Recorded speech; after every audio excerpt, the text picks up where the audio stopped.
In the apocalypse, everything will change. Prepare for the hazards of survival with Zombucks, currency of the apocalypse, before it's too late. Tomorrow on the show, we're going to know a lot more. My gut feeling is that this attack is probably no more than 3 days away. I know this. If Obama, I feel more strongly about this than anything in the Obama administration. If they have taken it this far, with a president of the United States doing interviews, one-on-one interviews with the media, and the president says, this is big, and you got your Secretary of State over there saying, you know what, to hell with Russia and China, we know that this was a chemical weapons attack. And by the way, do you folks know how we know? You want to know how we know? You know how we don't really have to wait for the UN weapons inspectors to leave? You want to know how we know? Because Syria is the only one that stockpiles chemical weapons over there and has a missile delivery system capable of killing their own people. Case closed.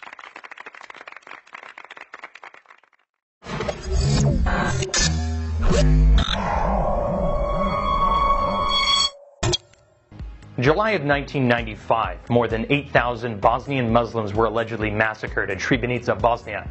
It was referred to as Europe's worst mass murder since Hitler in World War II, and the blame was quickly laid at the feet of the usual suspect in that time, Serbia.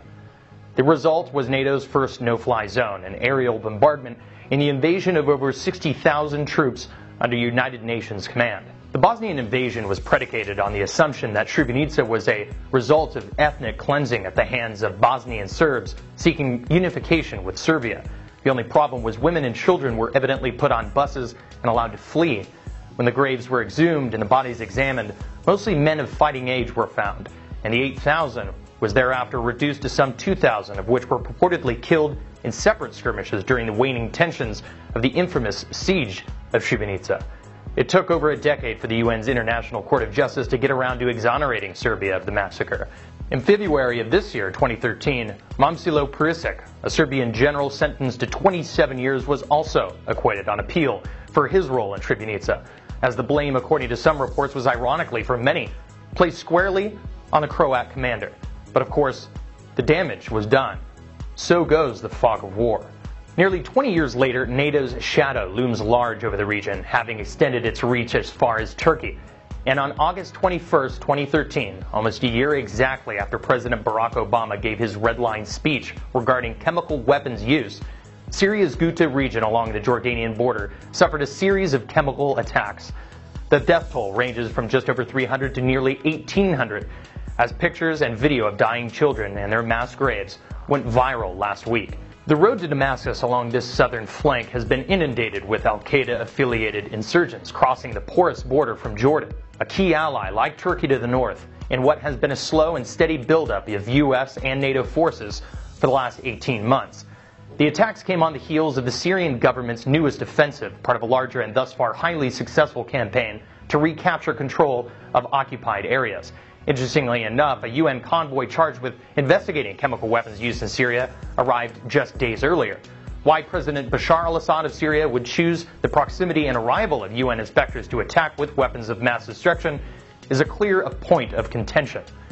Major news outlets have glossed over reports that Syrian rebels and sectarian forces have acquired, used, and threatened to use similar weapons of mass destruction in the future. The latest attack is reportedly in the view of an increasingly fundamentalist insurgency being used to justify the use of such weapons, now in retaliation against Bashar al-Assad's regime and the Syrian government.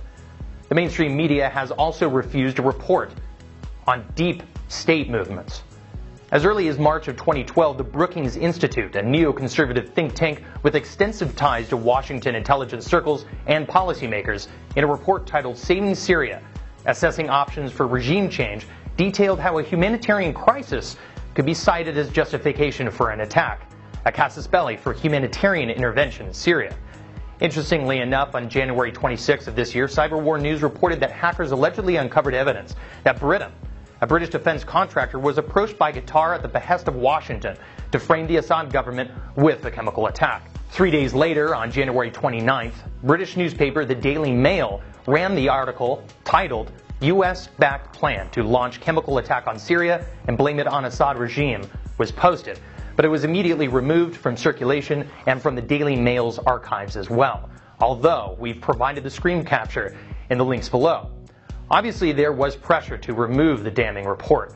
What is interesting to note is that recently, a British newspaper, The Guardian, also suffered similar pressure when GCHQ agents entered the Guardian's headquarters and destroyed hard drives containing state-sensitive information, an alarming trend to be sure. Secretary of Defense Chuck Hagel and the Pentagon are now ready to strike selected Syrian government targets with $1.2 million Tomahawk cruise missiles in the 3 days of planned strikes as early as August 28th, likely from submarines or 5 destroyers currently deployed in the Mediterranean Sea.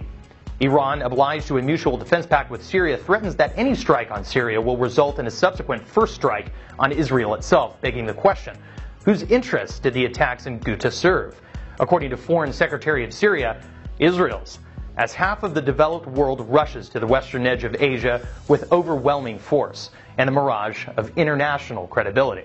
But the question no one can seemingly answer, as UN investigators scour the neighborhoods of Ghouta and the increasingly dubious and politicized conclusions of Western intelligence communities are weighed, is how were the chemical weapons actually deployed? No one report suggests an answer. Was it bombs, missiles, improvised explosives? No one knows. While Secretary John Kerry and his U.S. State Department suggest it was already crystal clear that Assad's government was responsible, what is evident to the rest of us is that there is not only no smoking gun, there is no gun to speak of. Sarin is as evaporative as water. In Syria's hot summer, all evidence has arguably been erased. All that remains is a word of so-called intelligence communities which over the last half-century from the Gulf of Tonkin to Srebrenica to Iraq have offered less than a credible alternative to peace. If you enjoyed this content, please subscribe, comment, like, and share this video. Follow me on Facebook at The Real Topher Morris and on Twitter at AMTV News. Check out my other videos here or visit amtvmedia.com. And if you really liked our stuff, we're asking for your help in keeping us independent by donating $5 per month to alternative media.